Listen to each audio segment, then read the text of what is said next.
मनुष्य के सारे संबंधों का आधार है अपेक्षा। पति कैसा हो जो मेरा जीवन सुख और सुविधा से भर दे। पत्नी कैसी हो जो सदैव मेरे प्रति समर्पित रहे। संतान कैसी हो जो मेरी सेवा करे, मेरा आदेश माने।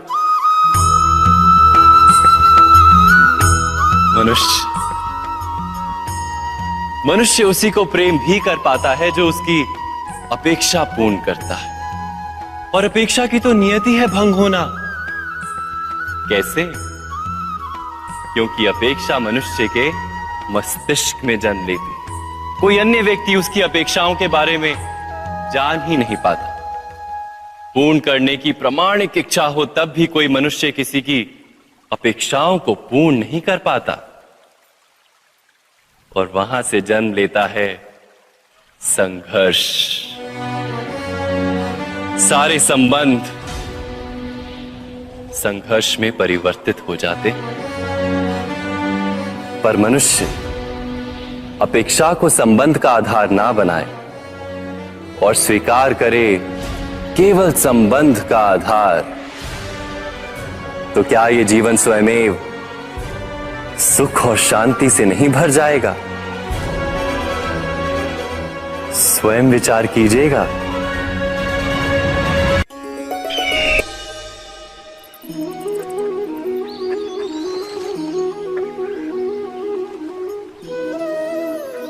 समय के आरंभ से ही मनुष्य को एक प्रश्न सदा पीड़ा देता है कि वो अपने संबंधों में अधिकतम सुख और कम से कम दुख किस प्रकार प्राप्त कर सकता है। क्या आपके सारे संबंधों ने आपको संपूर्ण संतोष दिया है? विचार कीजिए। हमारा जीवन संबंधों पर आधारित है। हमारी सुरक्षा संबंधों पर आधारित है। इसी कारण हमारे जीवन के सारे सुखों का आधार भी संबंध है। किंतु फिर भी हमें संबंधों में ही अधिकतर दुख क्यों प्राप्त होते हैं? सदा ही संघर्ष भी संबंधों से ही उत्पन्न क्यों हो जाते हैं? कभी विचार किया है? जब कोई व्यक्ति किसी अन्य व्यक्ति के विचार अथवा कार्य को स्वीकार नहीं करता, उसमें परिवर्तन करने का प्रयत्न करता है, तो संघर्ष जन्म लेता है। अर्थात जितना अधिक अस्वीकार उतना ही अधिक संघर्ष, और जितना अधिक स्वीकार उतना ही अधिक सुख। क्या ये वास्तविकता नहीं? यदि मनुष्य स्वयं अपनी अपेक्षाओं पर अंकुश रखे, अपने विचारों को परखे, किसी अन्य व्यक्ति में परिवर्तन करने का प्रयत्न ना कर स्वयं अपने भीतर परिवर्तन करने का प्रयास करे, तो क्या संबंधों में संतोष प्राप्त करना इतना कठिन? अर्थात क्या स्वीकार ही संबंध का वास्तविक अर्थ नहीं? स्वयं विचार कीजिए।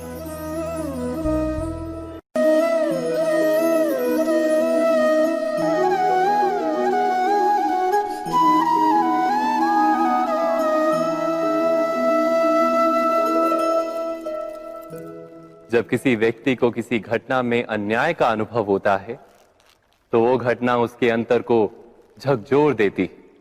समस्त जगत उसे अपना शत्रु प्रतीत होता है। अन्याय लगने वाली घटना जितनी बड़ी होती है, मनुष्य का हृदय भी उतना ही अधिक विरोध करता है। उस घटना के उत्तर में वो न्याय मांगता है, और ये योग्य भी है।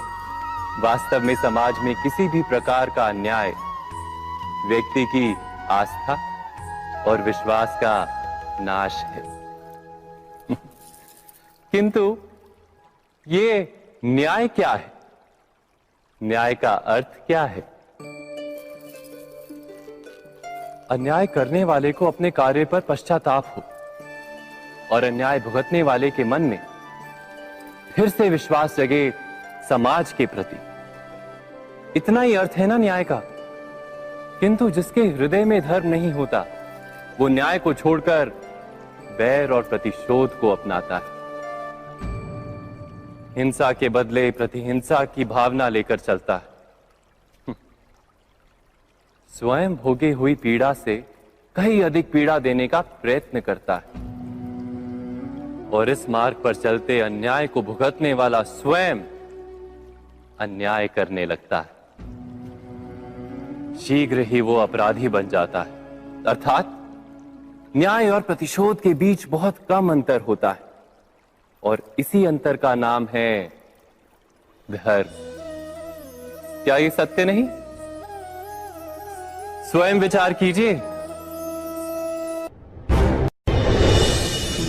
दो व्यक्ति जब निकट आते हैं तो एक दूसरे के लिए सीमाएं और मर्यादाएं निर्मित करने का प्रयत्न अवश्य करते हैं।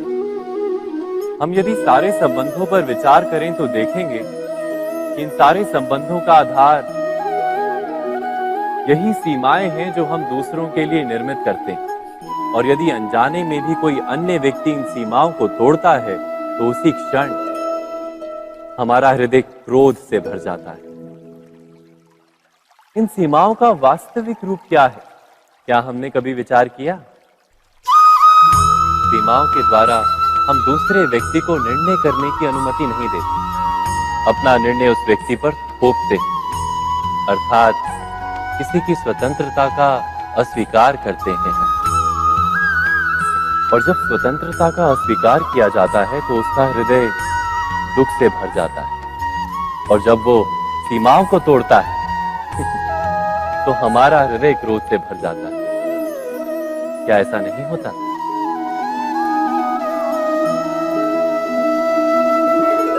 पर यदि एक दूसरे की स्वतंत्रता का सम्मान किया जाए तो किसी मर्यादाओं या सीमाओं की आवश्यकता ही नहीं होती। अर्थात जिस प्रकार स्वीकार किसी संबंध का देह है, क्या वैसे ही स्वतंत्रता किसी संबंध की आत्मा नहीं? स्वयं विचार कीजिए।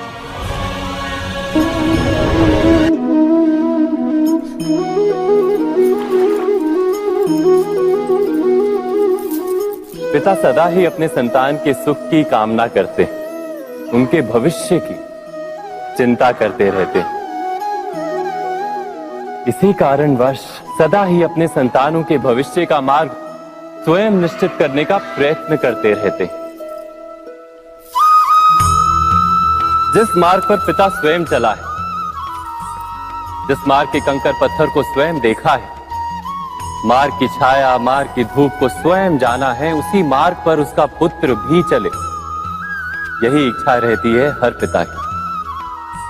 निसंदेह उत्तम भावना है ये, किंतु 3 प्रश्नों के ऊपर विचार करना हम भूल ही जाते। कौन से प्रश्न? प्रथम प्रश्न, क्या समय के साथ प्रत्येक मार्ग बदल नहीं जाते? क्या समय सदा ही नई चुनौतियों को लेकर नहीं आता? तो फिर बीते हुए समय के अनुभव नई पीढ़ी को किस प्रकार लाभ दे सकते हैं? दूसरा प्रश्न, क्या प्रत्येक संतान अपने माता पिता की छवि होता है? हाँ, संतानों को संस्कार तो अवश्य माता पिता देते हैं, किंतु भीतर की क्षमता तो ईश्वर देते हैं।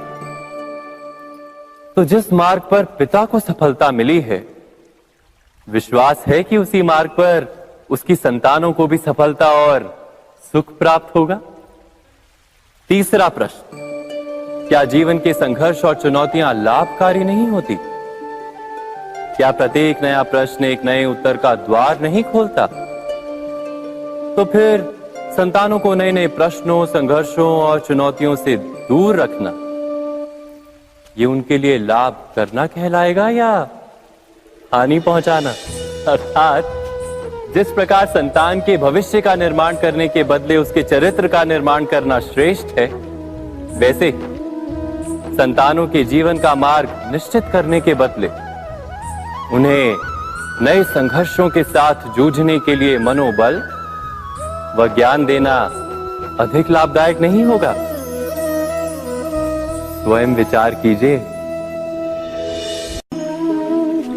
सबके जीवन में ऐसा प्रसंग अवश्य आता है कि सत्य कहने का निश्चय होता है हृदय में, किंतु मुख से सत्य निकल नहीं पाते। कोई भय मन को घेर लेता है। किसी घटना अथवा प्रसंग के बारे में बात करना या फिर स्वयं से कोई भूल हो जाए उसके बारे में कुछ बोलना, क्या ये सत्य है? नहीं, ये तो केवल तथ्य है। अर्थात जैसा हुआ था वैसा केवल बोल देना सामान्य सी बात है। किंतु कभी कभी उस तथ्य को बोलते हुए भी भय लगता है। कदाचित किसी दूसरे की भावनाओं का विचार आता है मन, दूसरे को दुख होगा ये भय भी शब्दों को रोकता है। तो ये सत्य क्या है? क्या हमने कभी विचार किया है? जब भय रहते हुए भी कोई तथ्य बोलता है तो वो सत्य कहलाता है। वास्तव में सत्य कुछ और नहीं, केवल निर्भयता का दूसरा नाम है। और निर्भय होने का कोई समय नहीं होता, क्योंकि निर्भयता आत्मा का स्वभाव है। अर्थात क्या प्रत्येक क्षण सत्य बोलने का क्षण नहीं होता?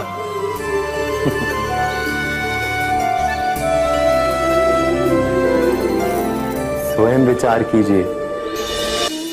जब भी किसी की आशा और इच्छा भंग होती है तो उसका हृदय क्रोध से भर जाता है। जिस व्यक्ति को वो अपना अपराधी समझता है उसे दंड देने का प्रयत्न करता है।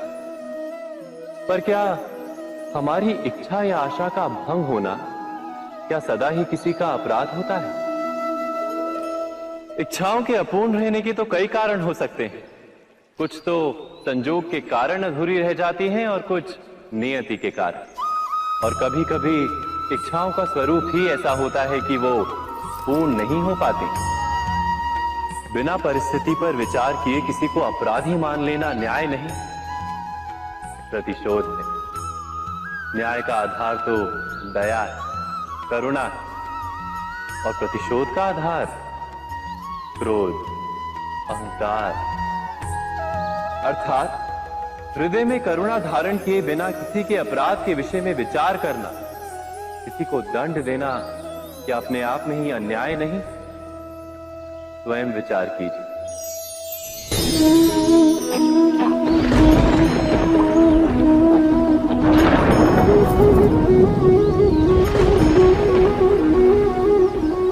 सपनों और पूर्वाभासों के आधार पर हम भविष्य के सुख दुख की कल्पना करते हैं।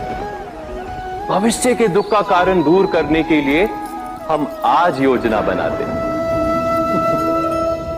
किंतु कल के संकट को आज निर्मूल करने से हमें लाभ मिलता है या हानि पहुंचती है?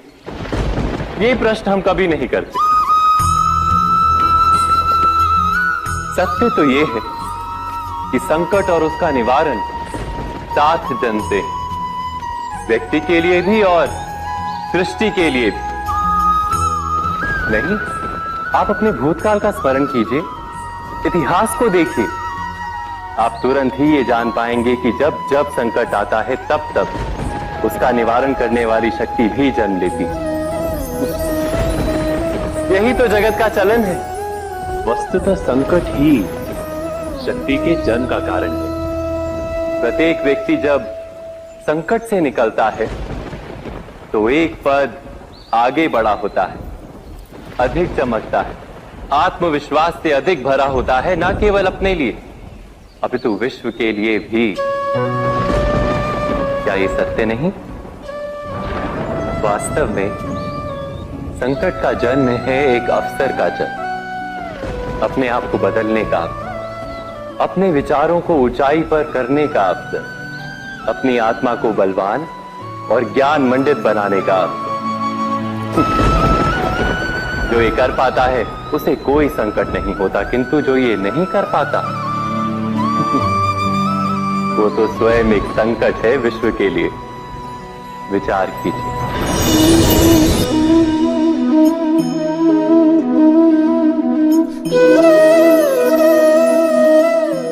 परंपरा में धर्म बसता है और परंपराएं ही धर्म को संभालने का कार्य करती हैं, ये सत्य है। पर क्या केवल परंपरा ही धर्म है? विचार कीजिए। सत्य तो यह है कि जिस प्रकार पाषाण में शिल्प होता है, उसी प्रकार परंपरा में धर्म होता है। इस पत्थर में शिल्प है, ये पत्थर शिल्प नहीं। शिल्प को उजागर करने के लिए उसे तोड़ना पड़ता है, अनावश्यक भागों को दूर करना पड़ता है। ठीक उसी प्रकार परंपराओं में धर्म ढूंढना पड़ता है। जिस प्रकार इंद्र पूजा की परंपरा को तोड़कर गोवर्धन पूजा का धर्म ना ढूंढा जाता, तो यादवों को उनकी मुक्ति का मार्ग नहीं मिल पाता। अर्थात परंपरा को पूर्णता छोड़ देने वाला धर्म से वंचित रह जाता है, और परंपरा का अंध अनुकरण करने वाला भी धर्म को प्राप्त नहीं कर पाता। कहते हैं हंस के पास नीर क्षीर विवेक होता है। दूध में मिले पानी को छोड़कर केवल दूध ही ग्रहण करता है। तो क्या सच्चा धर्म प्राप्त करने के लिए हृदय में ज्ञान से जन्मा विवेक आवश्यक है? और ऐसे विवेक के बिना जिसे धर्म मान भी लिया जाए, जो वास्तव में धर्म ना भी हो, ऐसा भी तो हो सकता है। स्वयं विचार कीजिएगा।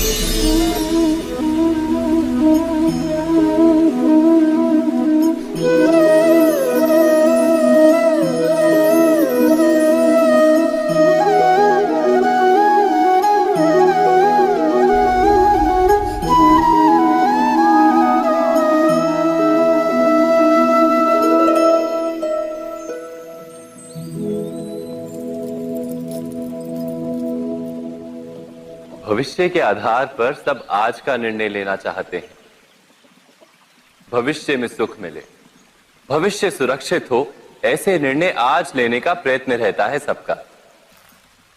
आप अपने जीवन को देखिए। क्या आपके अधिकतर निर्णय के पीछे भविष्य का विचार नहीं होता? और हो भी क्यों ना। अपने जीवन को सरल और सुखमय बनाने का प्रयत्न करने का अधिकार सबका है। पर भविष्य तो कोई नहीं जानता, केवल कल्पना ही की जा सकती है। तो जीवन के सारे महत्वपूर्ण निर्णय कल्पनाओं के आधार पर ही करते हैं हम। क्या निर्णय करने का कोई तीसरा मार्ग हो सकता है? विचार कीजिए। सारे सुखों का आधार धर्म है, और वो धर्म मनुष्य के हृदय में बसता है। तो प्रत्येक निर्णय से पूर्व स्वयं अपने हृदय से ये प्रश्न अवश्य पूछ लेना कि ये निर्णय स्वार्थ से जन्मा है या धर्म से। क्या इतना पर्याप्त नहीं? भविष्य के बदले धर्म का विचार करने से क्या भविष्य अधिक सुखपूर्ण नहीं होगा? स्वयं विचार कीजिए। व्यक्ति को जब उसके अपराध का दंड मिलता है, तब कभी कभी उस न्याय को देखकर मन कचोटता है। प्रश्न उठता है हृदय में कि जब वो अपराध हुआ था, तब व्यक्ति भिन्न था। उसके पश्चात उसने इतने पश्चाताप किए, स्वयं में इतना परिवर्तन किया, फिर उसे दंड क्यों मिले? पर जहां आघात होता है, वहां प्रत्याघात भी होता है। जैसा कर्म वैसा फल। यदि किसी को प्रेम दोगे तो सुख प्राप्त होगा, यदि किसी की हत्या करोगे तो मृत्यु दंड मिलेगा। जैसा कार्य वैसा ही न्याय। तो फिर प्रायश्चित और पश्चाताप का कोई मूल्य नहीं है? अवश्य है मूल्य। प्रायश्चित और पश्चाताप मनुष्य की आत्मा को बलवान करता है। आने वाले दंड को स्वीकार करने के लिए मनुष्य को तैयार करता है। अर्थात बिना प्रायश्चित के दंड स्वीकार करने का कोई मूल्य है? स्वयं विचार कीजिए।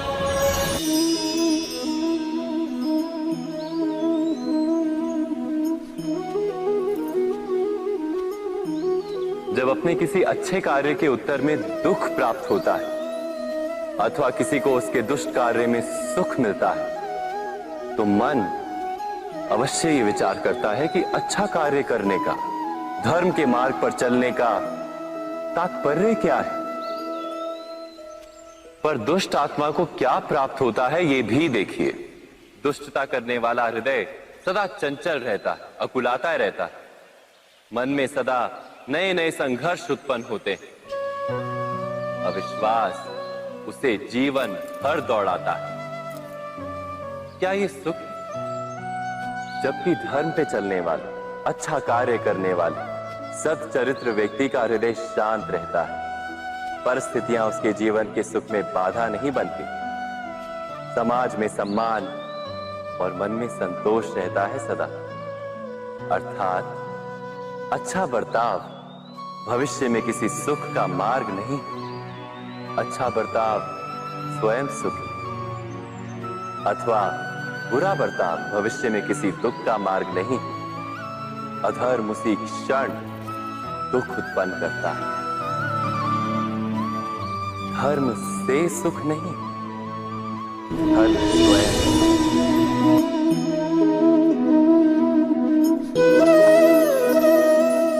सत्ता की लालसा सबके हृदय को घेरे रहती है। प्रत्येक व्यक्ति अपना एक राष्ट्र निर्मित करने का प्रयत्न अवश्य करता है। फिर वो राष्ट्र कुरु राष्ट्र की भांति बहुत बड़ा हो या फिर अपने परिवार तक सीमित हो, वो सत्ता प्राप्त करने का प्रयास अवश्य करता है। किंतु सत्ता का वास्तविक रूप क्या है? क्या हमने कभी विचार किया है? एक मनुष्य जितने अधिक लोगों के जीवन को प्रभावित कर सके, जितने अधिक लोगों के जीवन की स्वतंत्रता पर अंकुश रख सके, उतनी ही अधिक सत्ता का अनुभव करता है वो। सत्ता का वास्तविक रूप ही है अन्य के जीवन पर स्वयं का प्रभाव। किंतु क्या वास्तविक प्रभाव प्रेम, दया, करुणा और धर्म से निर्मित नहीं होता? जब भी मनुष्य कठोरता और अधर्म से सत्ता प्राप्त करने का प्रयत्न करता है, तब वो दूसरों के हृदय में विरोध अथवा विद्रोह को जन्म देता है। और परिणाम कुछ इस प्रकार। हां, कुछ समय के लिए वो स्वयं को प्रभावी और शक्तिशाली अवश्य पाता है, किंतु वो वास्तविक सत्ता नहीं। यही कारण है कि भृगु और वशिष्ठ जैसे ऋषियों की आज भी पूजा की जाती है, रावण और हिरण्यकश्यप की नहीं। इस पर तो आप विचार अवश्य करें। सत्य कहा ना?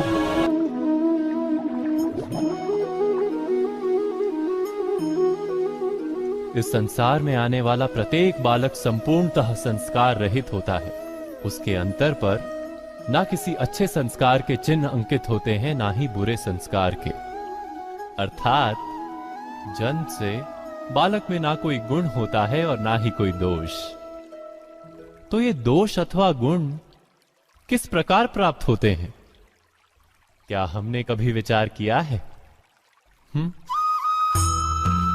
जो बात माता पिता के मुख से निरंतर सुनी जाती है, वही बात उनकी संतानों के हृदय का संस्कार बनती है। जैसे किसी गांव में नदी तट तक एक पगडंडी बन जाती है केवल उस मार्ग पर बार बार चलने के कारण। अर्थात माता पिता के हृदय की इच्छाएं उनकी संतानों के हृदय का दोष अथवा गुण बनकर जन्म लेती हैं।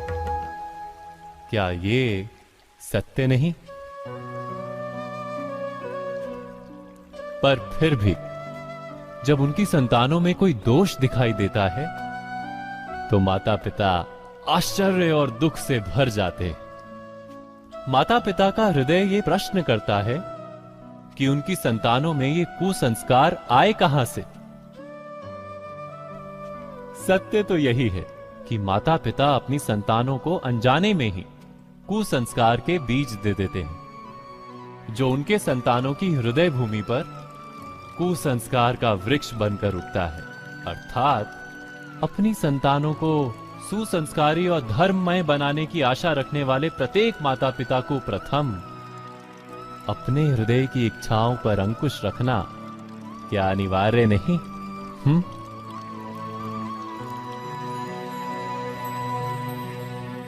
प्रत्येक माता पिता इस पर विचार अवश्य कीजिएगा।